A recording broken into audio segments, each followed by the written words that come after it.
Okay. Let's now pass and talk about your reporting line as the Provincial Commissioner. Who is your immediate boss? General Masimula. General Masimula. That's correct. General Sibiya alleges that in terms of the structural arrangement at SAPS, you are supposed to be reporting to him, and that's not the case. He makes it appear that you're supposed to report, but defiantly, you are not reporting to him. No, I do not report to any of the generals in the police except the National Commissioner. Neither any of the provincial commissioners report to anyone else except the National Commissioner. Okay. Let's take it back to the meeting between a police official and a criminal, as you call it. General Sibiya testified that the meeting was successful to an extent that the mediation was signaled to be successful by the gesture that you even shook hands there at the meeting. Honorable Chair and members, what I can indicate on the meeting, when the minister started introducing the purpose of what the meeting is about, the question I asked the minister was, Minister, you are calling this meeting few months after we hosted the Interpol police chiefs in KwaZulu-Natal in Durban when they came to celebrate the police day with us in January. You are now a few months later inviting us to come and forge a peace between me and Sibiya. The Sibiya that I was hosting in KZN in January, sitting, I even took him on an excursion on a boat, sitting with him next to the boat to give him comfort in the water, enjoying the refreshments that was provided. He was talking to me, all was good. For every other meetings that we meet at the POC, we talk. Sergeant Nkosi kept coming to me and said he wants to arrange a meeting between me and Sibiya. Sibiya is asking to meet with me. So I kept asking Nkosi, I said, what is it with Sibiya? Because I go to the meetings in Pretoria. We interact there in the meeting. Why doesn't he tell me what he wants to tell me if there's something? So I did not understand what is this peace talk about.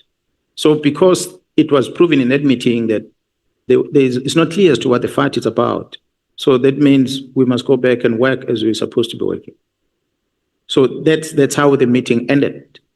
But I learned later that Minister Nqola did good to Sibiya about the meeting. Actually, the meeting was supposed to be engaged by Minister Nqola before. Because Sibiya had approached Minister Nqola and Sibiya had approached the National Commissioner to arrange the same. But the reason I'm told that Nqola and the National Commissioner did not do that meeting is because of Sintumule, who told them that Sibiya told him that Mr. Balula from the EFF is the one who he spoke to organize the meeting.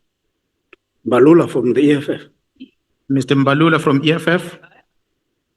Oh, sorry, yes, Mr. Oh, yes, yes. Malema from EFF. I'm bad with these mixing up of names. My apologies. Mr. Julius Malema from EFF was going to have a problem with names today. You always twist them around. Mr. Julius Malema, these allegations. Mr. Julius Malema, Sibiya has spoken to Julius Malema to arrange a meeting between me and Sibiya. So there's no need for the Minister Nqola and the National Commission to arrange. So this I hear from the National Commission. Why do I say this, Honorable Chair? Is that after Sibiya testified before the Madlanga Commission, Sibiya says to the Commission, I recorded Sintumule because the National Commission had confronted me about what Sintumule told him that I said. And as a result, Sibiya felt that he must record Sintumule. Hence the recording we're listening to here. That was Sibiya justifying why he recorded Sintumule.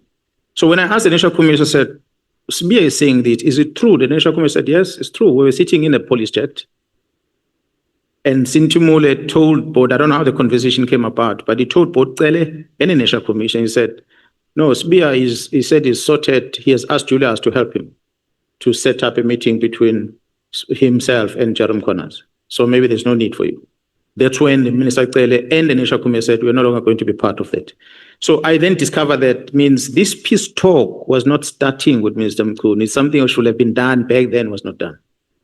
But then in my own analysis, where this peace talk come from, in the main, I think it comes from the fight that we had over the AKA matter.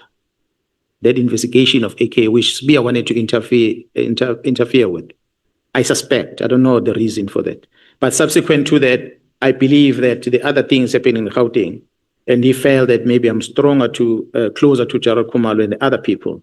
Perhaps to have him getting things done, he must come through me. I don't know.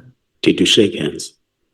Well, I cannot remember whether we shook hands on the day, but we spoke. You smoke a peace pipe? Not peace pipe, we spoke. Do you consider General Sibiya a criminal? From the evidence that I had picked up before the July 6th and what I've heard now, what Mkhwanazi told me about him is true. And you still maintain that there can never be peace between you, as a police officer, and him, because he's a criminal? Well, there was, at the time I made a statement of peace between a police officer and a criminal, not necessarily saying Sibiya per se. I can tell you now that there cannot be peace between me and Gerald Sibiya. Okay. Now let's take matters to the PKTT. Yes, sir. Amongst issues that were testified here by both the minister and General Sibiya was that amongst a lot of reason that has led to the directive of the 31st of December is a work study of 2019 that has enlightened the department to do away mostly with non-permanent structures. Hence, it led to the dissolution of the PKTT. Are you aware of the work study? Well, when the minister came to display it here before the ad hoc committee, but as a senior manager in the police, I was never briefed about that work study. Okay. Then amongst other things is the fact that it became too costly to run the PKTT. And amongst issues that were cost drivers was issues relating to overtimes, issues relating to subsistence and travel, issues relating to laundry, even laundry, issues relating to accommodation for members of the PKTT. Would you agree with such assertions? Allegations were made and they've been disputed by the Chief Financial Officer of the South African Police Service that appeared before you. So it is not true. Okay. Now, part of what would have been testified before the committee is that this thing of some senior SAPS top management members appearing surprised with the 31st December letter is actually a fiction, because there would have been numerous meetings that sat between the ministry and the top management of SAPS who actually worked towards a plan for the dissolution of the political killings task team. So have you been part of those meetings? If not, are you aware of such meetings and all that? Well, I was never in any of the meeting that sat and discussed the dissolution of the task team. Hence, my effort to try and reach out to the minister in January as soon as I learned of the letter, which was not successful. I've been in the meetings where the minister has been chairing. One significant meeting that drew my attention, and I started because of the past experience, where I started questioning the motive behind, was a meeting that was held in Pretoria at Givetskroon. That meeting, when it was sanctioned, I think it was a Friday in November somewhere, 21, if I'm not mistaken, the date. I was in KZN with the Minister of Public Works. There was a event at ICC. The minister was there. When that meeting ended, the minister then spoke about this meeting that it was going to be in Pretoria. And I told him I'm not going to attend. And he pleaded with me that I must come. And I said, no, but I need to be in engagement in Pietermaritzburg. Then I cannot go there. I was summoned to be in Maritzburg, otherwise I'm going to have a problem. So he then asked me to negotiate with those people not to attend. And I still said to him, but Minister, you want all the generals there, but the two generals are in China. And I think they're coming back on Thursday or Friday. They won't be able to attend the meeting. Then he says, no, well, he's going to check. And he came back to me and said, yeah, no. The two generals are landing on Thursday, and on Friday, they're going to be there in the meeting. So I then also got a permission to be excused in the meeting I was supposed to attend. I went to Pretoria because all the generals and the police were invited. So we went to Kivitskroon. The surprise that happened at Kivitskroon is that other generals were there when the minister was there. When General Khumalo walked in, next thing the instruction was all those generals from head office are not needed in that meeting. They were excused. He is one of them. They had left their offices, cancelled their diaries because of this invitation. When they arrived there, I think because of the presence of Khumalo, things changed. So they were all kicked out. It was only the minister, the his deputy, the national commissioner, head of DPCI, ourselves as provincial commissioners, and the deputies that were there. Only. But what was discussed in the meeting that was of concern? We were given a lecture by Vusi Pikoli, who's a legal advisor of the minister. He gave us a lecture about the Constitution, about the Act, that we, for the past 30 years, we've been enforcing. He was lecturing us about it. The powers of the minister, this. Because I had been part of these transitions in the police over time, I could tell that something is coming. I concluded that something is coming out of this. And I'm going to invite the ad hoc committee to invite the DG, the Director General, who's responsible legally that you have created a structure of government to oversee and guide the Minister of Police in the right thing. And there's a DG at the Civilian Secretariat, Mr. Sibiya. In all what you're talking about, there is no DG in part being involved, being consulted, being engaged, advice that he gives. There's nothing. But you go to the Police Act, you find the Civilian Secretariat supposed to do a certain functions. Minister has not been engaged in them, including the letter of December. That DG doesn't know about the letter. And yet legally is appointed to give this advice to the minister. But the only person was directing the minister was Advocate Pikoli. So that lecture, that meeting indicated to me there's something coming. But beyond that meeting, I don't know, up until eventually the letter came out, which itself was not sent to me. So the lecture did not indicate that it's preparing for the dissolution of task teams or a task team. No, it didn't. The emphasis on that letter was to remind us about the powers of the minister. That was the point that we were driving. The minister has the powers.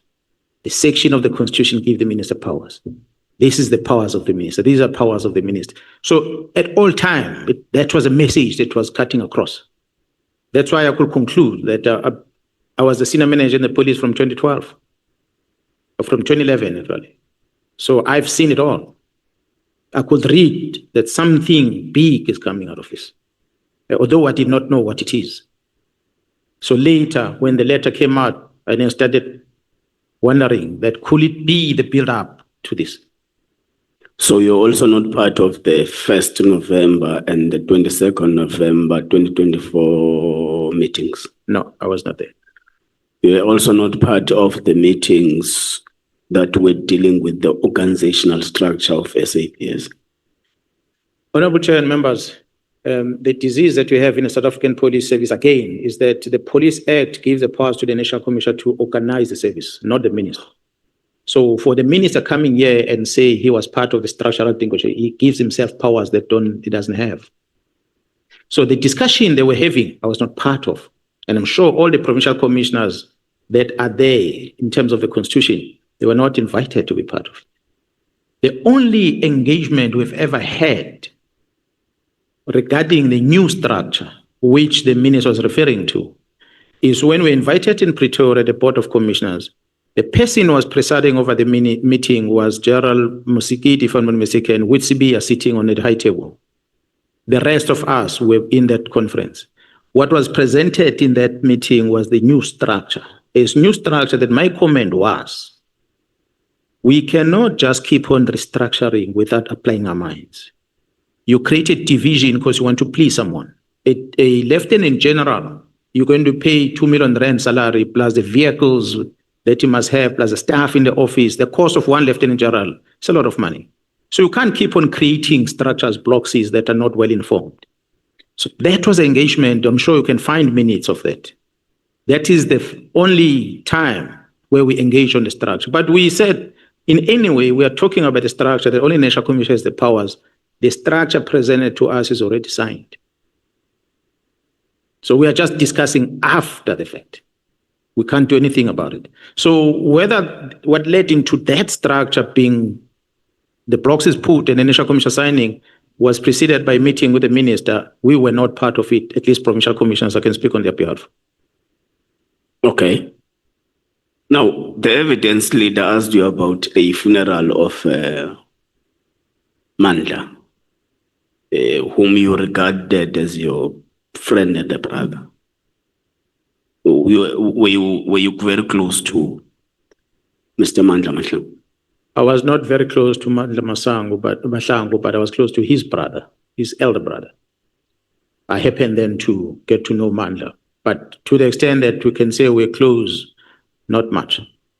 Were you the first? When I have a typical example, when I go to a soccer stadium, I'll go with his brother, not him. Okay. Yeah, so he's not a person that I was having that relationship, but I knew him because of his brother. Were you the first one or amongst the first people who arrived at the crime scene when he was shot dead? I will not remember exactly who was there, but to the extent that the brother called me to go to the crime scene, so somebody might have witnessed the murder and contacted the brother. And for me to travel from Montana to get to that plot, surely there might have been people in there. I cannot remember because it's not what is in my head. But definitely there will have been people in there. But who it was, what I know, his brother was not there because he's the one who asked me to come clean early. But do you understand this insinuation in that statement, without having been expressly said, is that it may happen that you would have known about that prior it happened, hence you were amongst the first people, if not the first person to arrive at the crime scene. And it goes further when it is testified by Mr. McBride that time Mkhwanazi was even in HR. So an insinuation that people would have been expected to arrive earlier are the police officers on duty in preventing crime. So do you understand that kind of insinuation? Definitely, I do understand. I think that's why I kept on saying, honorable members, that I think that case needs to be started afresh. There are things that are not being brought into the open about that case.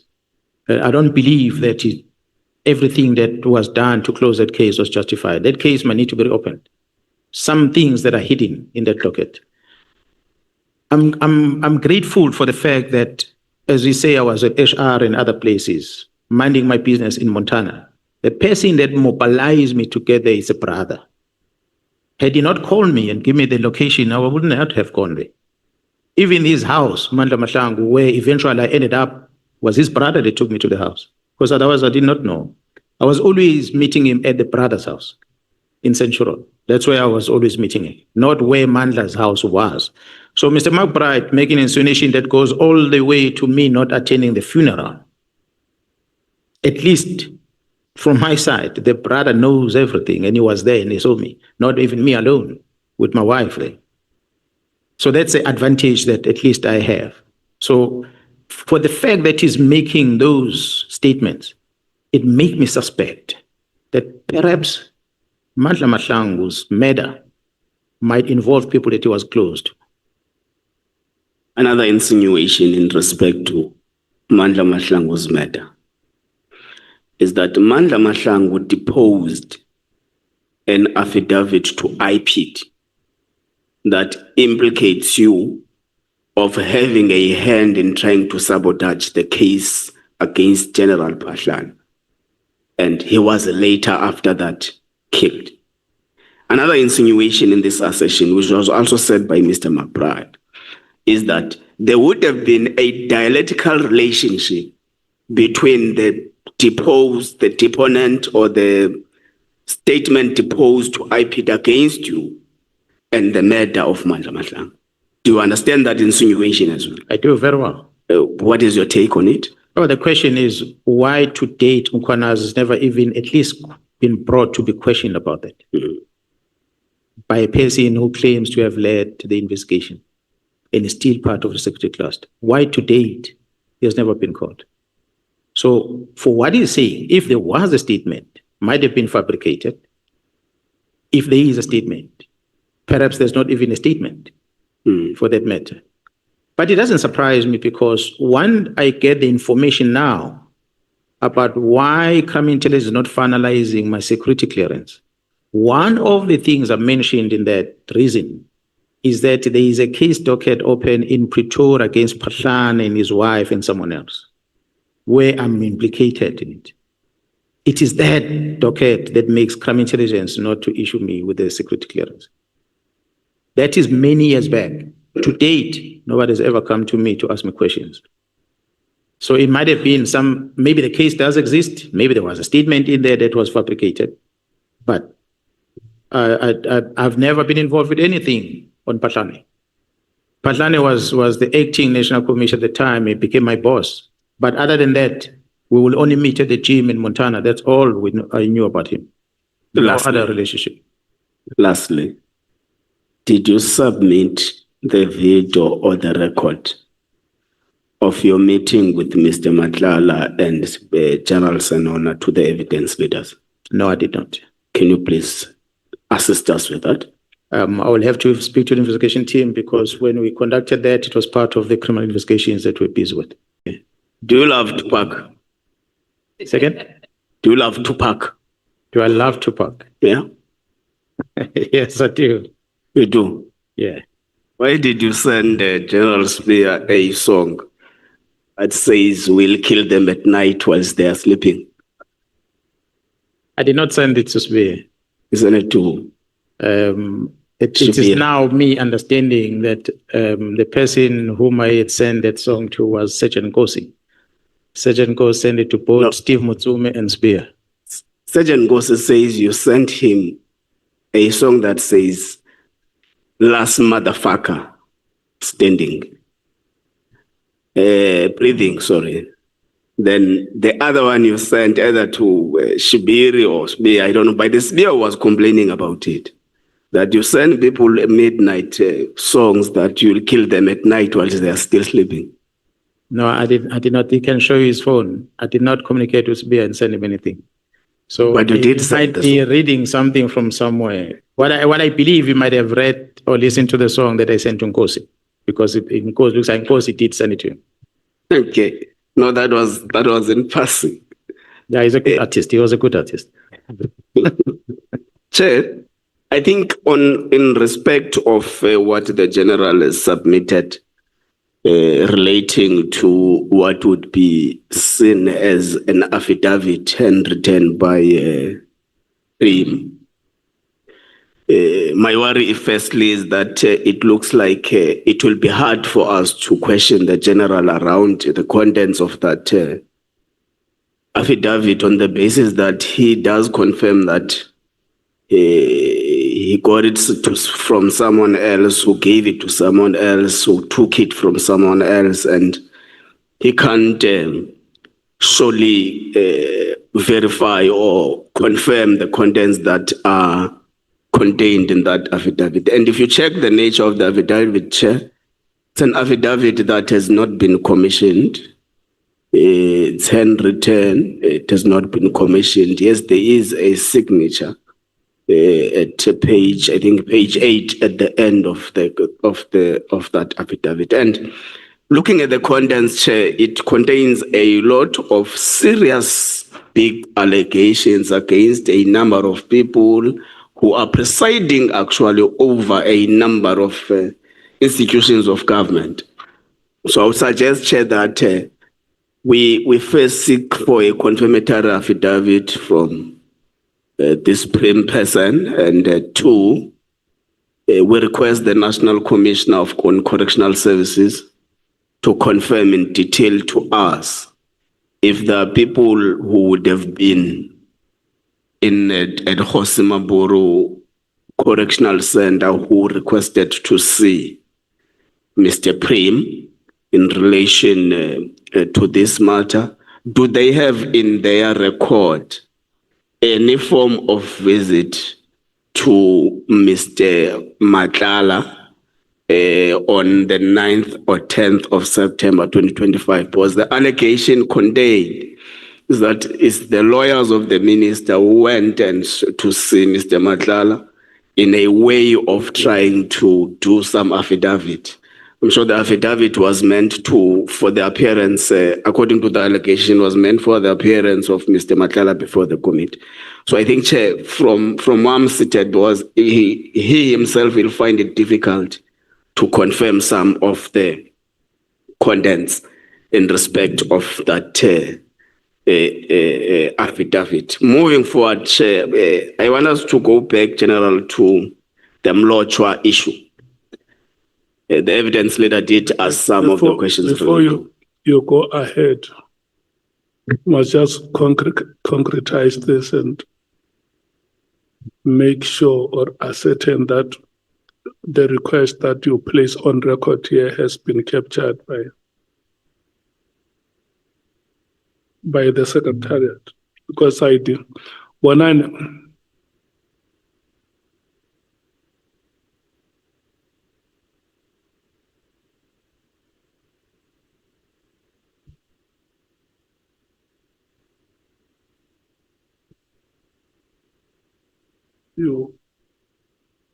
when you were still out, the honorable member has placed a request on record for some information to be requested from correctional services.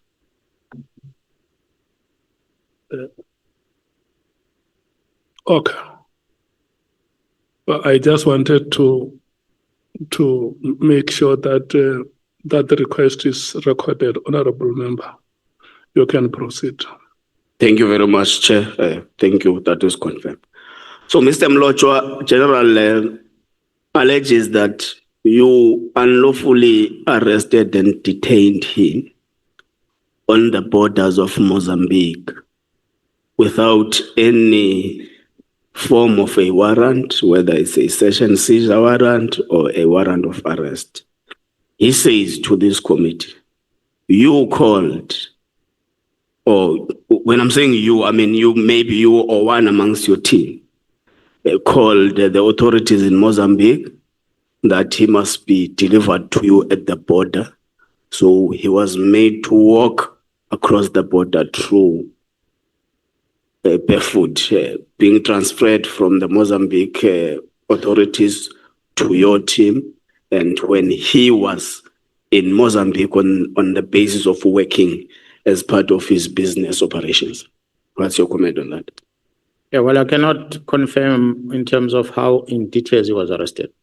What I know is that when they conducted the departmental investigation at his workplace, they had to confirm his legal status in Mozambique. And it was confirmed that the man was in Mozambique illegally. The Border Management Agency submitted a statement where they confirmed they don't have his records crossing the border. The police in Mozambique participated in assisting with that investigation. They engaged with the office, South African High Commission office in Mozambique to help bring the person back.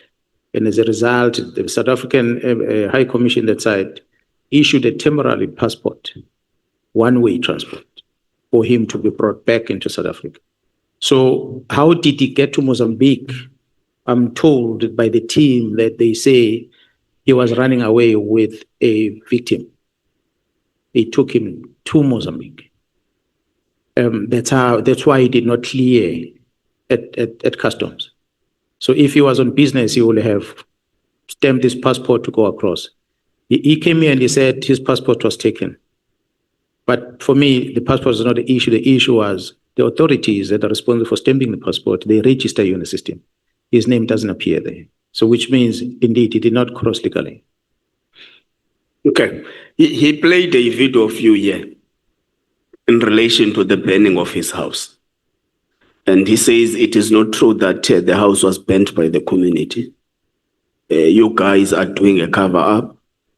the police or whoever was working with the police at the time, including a private individual who's a brother to the alleged person who has been kidnapped, connived and did a cover-up, burnt the house and said the house was burnt by the community. And he actually brought an affidavit, handwritten affidavit, that he claimed was from the ward councillor. Are you aware of that? No, I'm not aware. However, I saw the videos that were played before this at the committee. I watched them. Okay. So he says also there is a shop just across, close to the property that was burnt. And the police there's a camera in that shop. So police went to the owner of that shop and paid 2,000 rands for them to get the footage and destroy it. What is your knowledge about that? I have the footage from that shop given by the same police that he alleges they destroyed. Do you know about the 2,000? No, I don't know about the 2,000. But I know about the footage and I shared it with the evidence leaders. It's a footage that I was saying that we can fly to there if you so wish. If the team investigated and destroyed it, why did they share that with me? Because they claim that it is part of their case. Okay. He also alleges that you, amongst the people who drove them to a farm, tortured them, made them strip naked, made mockery of them, and he said your attendance in the torturing was confirmed by his co-accused. That someone who was in the room or in the house or wherever it was in the farm said was his eyes were wrapped up. So someone said to the co-accused, please tell your co-accused who has arrived. And that person said, is the Provincial Commissioner of SAPS, General Mkhwanazi, who has arrived in the scene where they were tortured. What's your comment on it? Well, there's a total lie. What I'm glad is that if there is a case open to investigate, it would uncover those things. Because from what I was told is that I was implicated to be with the team the entire period, not only in one area. From what I gathered, that I was in the burning of the house, and I was in the arrest in Joburg and every other place. But as I said earlier, the case is investigated by DPCI. DPCI. So I don't know the details, the date when they came in, how they booked them in and out of the correctional facilities, and what did they do after that? I don't have the details. So okay, that's fine. I think let's pass this. Okay, the issue relating to. He says he is a co-complainant in the Nengi case that IP'd against you. Are you aware of that? That's what I was told, that all three of them that were arrested, they opened a case. That's what I was informed by Jerusalem. So I have not seen a docket, neither engaged with the investigating office. So I don't even know who the complaint is, except what Jerusalem told me. Yeah, he also says he got a confirmation from Nengi that you sent Matlala to speak on your behalf that the complaint must be withdrawn. I remember what I can confirm, what I can tell you is that there is an allegation that the Nangi story was discussed at the meeting at Umhlanga. I've presented before this committee that the Nangi story is Nona that told me about how he and Ket Matlala communicated with Nangi. So if Nangi, beyond that, shared the message with that member about it, that indeed there's something that Matlala was talking to him about, it's up to them. I don't know. I don't know what's the story. Like okay. I say, I've never been consulted about that case, so I don't know anything about it. To say there's a case, a story, the details of it, I don't even know the case number sitting in. Okay. Who is Mr. Mutsumi? It's $1 million question. I'm glad you're asking that question because Jarasin Nona, who was in a meeting with me, Matlala, when they told me about Mutsumi, the Mutsumi's property, the location and everything, and how he and Sibiya operate, they were afraid to read the name. He was afraid to read the name when he appeared at Madlang Commission. And that made me realize that when they were afraid, at the time when they were telling me that I must not disclose that, and eventually when it had to be disclosed at Madlanga, they were worried. We listened to the evidence at Madlanga, how the name of Mutsumi keeps coming up. We hear from even Nkosi as I was testifying, how the name of Mutsumi. This morning I spoke to Nkosi, he phoned me. I asked him, I said, who is this Mutsumi? Why do you share my details to Mutsumi? What is of an interest? Mutsumi was mentioned by Kat at Madlanga. To me, it seems like Mutsumi is a big player. I then engaged, of course, after hearing them with the team in Gauteng investigating. So I don't want to give details about that, but his name is somewhere in the mix and very prominent for that matter. So one would be justified to quickly make an assumption that he may be part of the big five cartel we're speaking about on the 6th of July. What I can tell you that Mutsumi seems to be a powerful person within the police and outside the police. Very powerful. But not in the employ of the police. When I'm talking about the police, the stories are saying that it looks like there's some influence on appointments of the head of DPCIs in different provinces. It looks like he is the one who may have expanded or extended the capture amongst police, senior police officials. Yeah, well, his name, the way it comes out, and when you see the media not profiling the person and putting him out there, it just tells you the extent of perhaps the influence that the person has in our country, that even the big trusted journalists don't talk about.